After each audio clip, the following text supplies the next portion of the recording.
Hi everyone, welcome to my review of Quentin Tarantino's Death Proof in 2007. Here is the DVD, and we are back with another Tarantino review. Of course, Kill Bill 1 and 2, I just reviewed them, for the last couple of days, and this is the next in line. This is the only Tarantino I'll say that I have not seen before this review. All the other ones, I'd seen multiple times, or when I get to the Hateful Eight, for example, I've already seen that, so it'll be my second viewing. This is the first time that I've seen Death Proof all the way through. There's been a couple of clips that I've seen, bits of here and there, but Death Proof. I just found the DVD. It was somewhere in my house. I didn't want to bother purchasing Blu-ray because I thought, in all honesty, this film didn't look like my cup of tea. But it's not just that. I think this is widely regarded as by far the worst Tarantino. Really, even people who hate Kill Bill, they're probably sure to hate this. So yes, this is usually right at the bottom of the list of the rankings, and basically, it's and when it was out, and shortly after it was out, and I had actually seen, Reservoir Dogs and Pulp Fiction, a couple of years after that, I'd heard about Death Proof. I was actually a bit confused, as to kind of Tarantino, how it went about, but basically, him and Robert Rodriguez, basically planned to release two separate films, this and Plan Terror, and basically as a grindhouse double feature, and outside of the US, it's basically it's got its own separate releases, and you can buy them on Blu-ray now, the double pack, and I probably will check out the other one sometime, but not in much rush. But yes, basically Death Proof is the one of the two that Tarantino written and directed by him, and basically it's the one that most people would probably talk about more, mainly because it is him. But yes, basically this film stars Kurt Russell. He's basically a stuntman Mike, and yeah, it's a grindhouse inspired film. The first thing I kind of caught onto was the kind of the use of grain and flickering and all this kind of stuff, and actually basically making the film very jumpy, the image and everything, and as if it was very, very cheap, kind of amateur sort of stuff going on in the theatre, and he's trying to do all these things to create a kind of a kind of authentic grindhouse kind of low budget experience, and some of that actually works. The stuff with the actual the jumpiness of it all, it doesn't quite work for me. It's actually quite off-putting, because in all honesty, I've never seen really films like that. If I watch a film that is kind of poor image, poor kind of image and stuff like that, in terms of the jumpiness in the picture, I would be annoyed. It puts me off. I've never really liked that, and I like low budget films. I like the use of grain, and the grittiness of this. A lot of 70s films, I really love. But that kind of stuff, I think some people probably like it. I didn't quite catch on to that. I didn't quite connect with that. But yes, basically this film really was actually quite dreading it, because again, I've said in my last review, Kill Bill 2, I think I mentioned, it's kind of it's not that appealing to me to see a car chase kind of film. I do like car chases in films, some of them. I think there's been some great ones. Actually, recently, Baby Driver. There's some great scenes, great, some of the best scenes involve that. But for some films, even praised ones that involve car chases and stuff. One being The French Connection. Just not for me really. I never really get excited as a film buff to kind of see films that are mainly about the car chases, and this is what I kind of thought this film would be, and it is and it isn't. It's not got as many as I thought, and actually this film I was really not looking forward to it. Of course I love Tarantino. I think all the other ones that I've seen, which is his whole career apart from this, until this, I loved, actually, spoilers for the reviews, I think all of the other ones are great films, including The Hateful Eight. But this one, I thought, it's going to kind of break the streak, and yeah, it did. I think it did. I kind of had some expectations now. Now it's been over a decade. I wasn't, someone who kind of course, saw this when it came out. I would have been disappointed, after, of course, Kill Bill, for me being its greatest masterpieces, Pulp Fiction, Jackie Brown and Reservoir Dogs, they're all masterpieces to me. But yes, Now, of course, you can kind of check reviews and all this kind of stuff, and just hearing things about it, rankings. I was kind of a bit more prepared to kind of not expect a great film, but and actually I was expecting one that wasn't, maybe not that good at all. And actually, I think this is actually a good film for me. I think it's not really. I wouldn't say it's underrated, really. It's justly rated. I think it's got solid ratings. It is usually at the bottom, and I would definitely, without hesitation, put it right at the bottom. It's his weakest film, but I think actually it's a good film. In actually places, it's got some flickers of very good stuff. You could say some great stuff, including actually the some of the chase scenes in the film, and actually Kurt Russell as well. Really loved him in this film. Actually, he was very very good. And basically, yes, it has flaws. This film, and it starts off with not a great scene. A car scene. When they're talking. The dialogue in this film, it is good at times. Other times, not so much. The usual, certainly not the usual Tarantino dialogue. It's not the standards of that. But he does do some really, really, interesting stuff as well with the camera. And kind of some one shots and everything. Long takes. And yeah, I think the dialogue overall, if you take into account the whole film, it is good dialogue.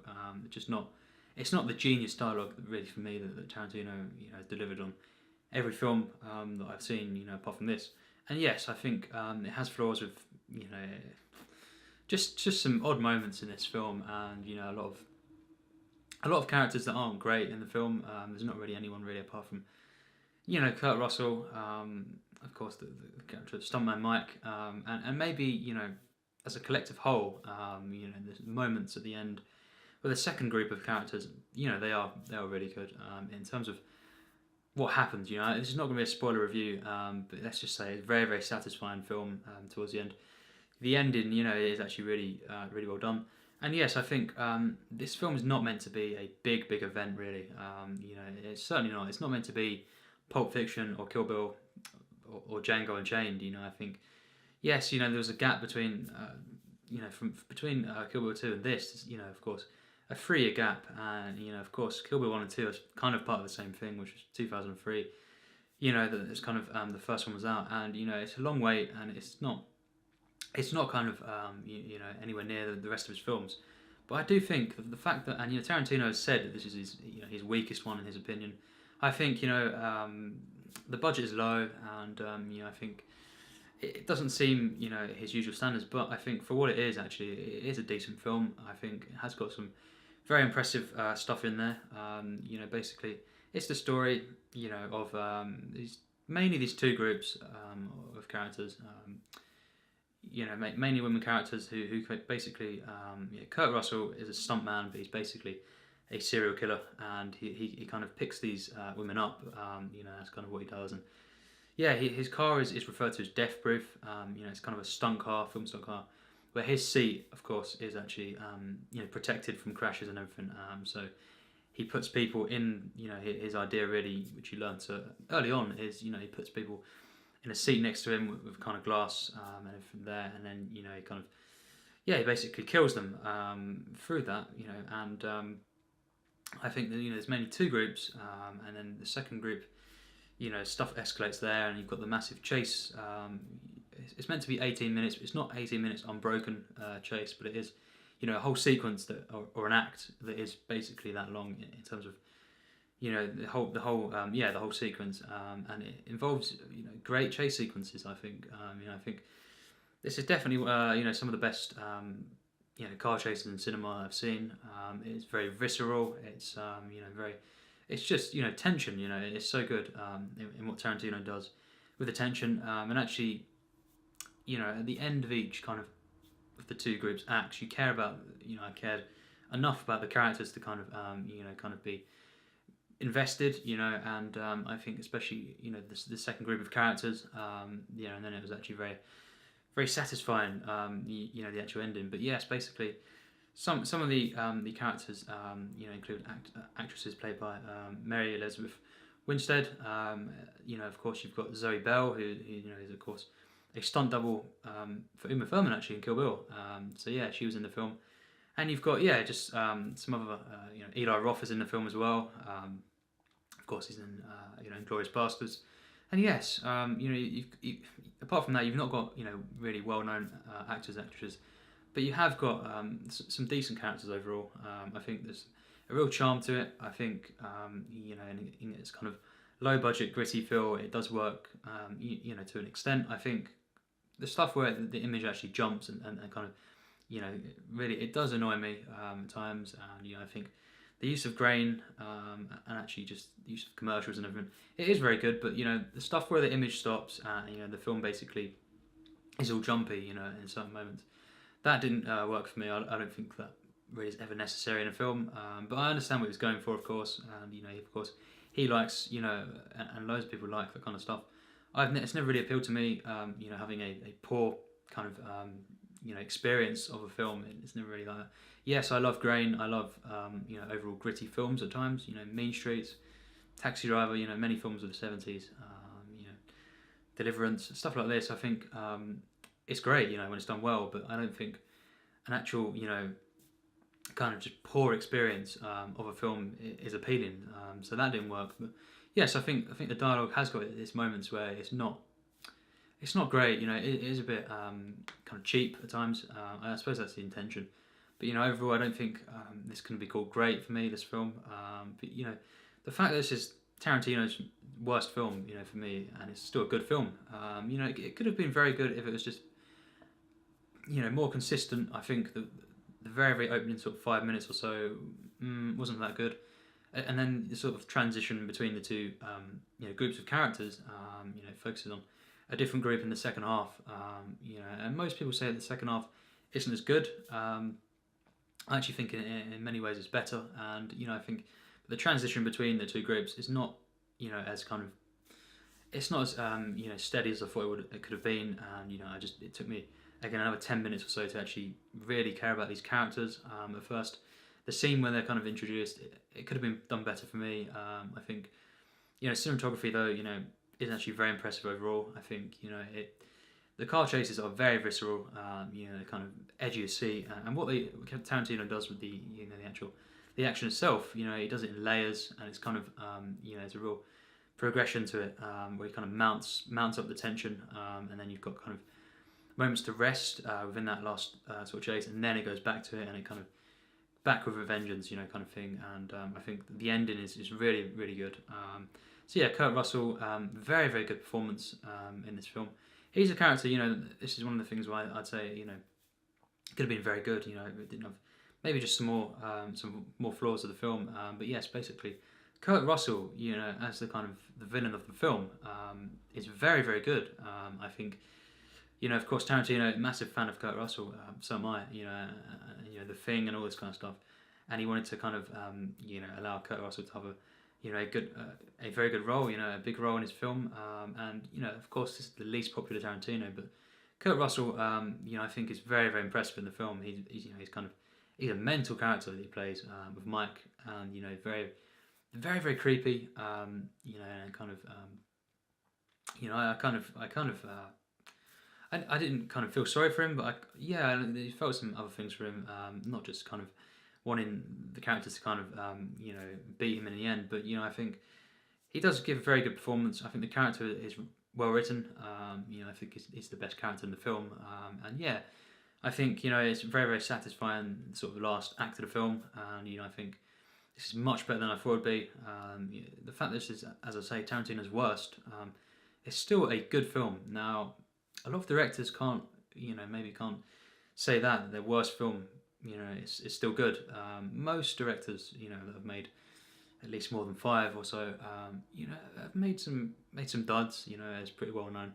There are some directors who have made all great films, and even ones like Spielberg and Scorsese. They have made some ones that I'm not a fan of, but there's been some filmmakers that have, like Paul Thomas Anderson, who have made great films throughout their entire career.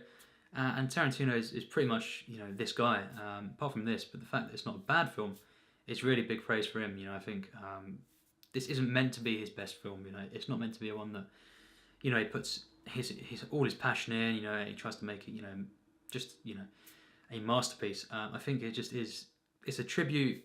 It's kind of an experience more than anything. I think an homage, you know, and the fact that it's a double billing, you know, kind of meant to be, is very interesting. I will check out, you know, the other film, Planet Terror, at some point, but really I think this film is good. I think it has some very, very good moments in the film. Yes, it has some really... There's a couple of moments that are, you know, it's a bit cringy, a bit cheap, and a bit kind of too far. That's what I'd say, you know, a bit too far. Overall, you know, I think the film is good. I really enjoyed the film overall. I think, you know, it's much better than I thought. You know, I think as well, it's just it's well shot. It's really well edited, especially the chase scenes. You know, it's not anywhere close to the rest of his films. You know, they're pretty much all masterpieces. But it is a good film, and you know, if this is the worst he ever makes, you know, of course, it's just... I mean, I would be happy with that. You know, the fact that this is his worst. This could easily be a debut film and be, you know, very, very kind of a film that, you know, you'd all be praising someone for. But because, you know, of course, it came after Kill Bill and Pulp Fiction and everything, and you know, Inglourious Basterds, Django, they're all far better than this. You know, the fact that you know, that is the case. It's obviously not, you know, it's always at the bottom of the pile, but you know, I think on its own, you know, I think it's a good film with some very impressive moments. And I have to give it a 76%. You know, I think don't go and expecting, if you've not seen a film, you know, a great film, a masterpiece. You know, but it has got some great moments. Yeah, especially the chase scenes. And yeah, I think it's an enjoyable film, a fun film with some real charm to it. You know, some warmth. Tarantino's appearance is hilarious. Probably my second favourite in his filmography. You know, the best being Pulp Fiction, of course. But yes, you know, I think it's very enjoyable, his appearance there. And yeah, I think overall the characters, there's some pretty throwaway characters, but there's also some good characters. Kurt Russell is at times really, really amazing. I think, you know, his performance and the actual character, the mystery of his character, you know, it's kind of very, very kind of atmospheric thriller at the beginning, and you know, then it becomes more of a chase film and a kind of revenge, you know, in places towards the end. But you know, it's a grindhouse inspired film, and you know, in that, you know, it obviously succeeds, and you know, as a film overall, I think it's solid. I think it's an impressive film. You know, I think hats off to Tarantino for never making you know, a film less than good throughout his career, and I think you know, I think yes, he acknowledges that it's his weakest film, but it's still a good film. So yeah, a lot better than I thought. I was kind of worried that this would be the first film that I kind of didn't like from Tarantino, but I did actually, you know, you could say, really enjoyed it overall. I think it has flaws. There's things that don't work about the film. You know, even in the script, it's not like all of his other ones, you know, an untouchable script, but it is you know, a good script at times, you know, very good, and it has some very good action in the films. Some great action. You know, and it's well edited. It's a very kind of warm film, and you know, has its charms, and yeah, I just think it's got some good comedy in there, but it's not a great film. So yeah, Death Proof, obviously after Kill Bill, yeah, you know, not a great film, of course a step down, but it is his only film that isn't great for me, and yes, thanks for watching my review. Of course, up next is Inglourious Basterds. There's the Blu-ray, and tonight I will be watching The Happening. It's finally come, and yeah, this is not a good film, I'll say that now, but a very, very enjoyable film. So yes, it's one of the only ones like that. It's kind of, it's like The Room. You know, I'd probably give The Room a like. You know, I do enjoy the film, but it is a bad film. The same with this. It's not a good film, but it is a very, very enjoyable one. I cannot wait to review that. Be up in the next few days. So yes, but thanks for watching my review of Tarantino's Death Proof.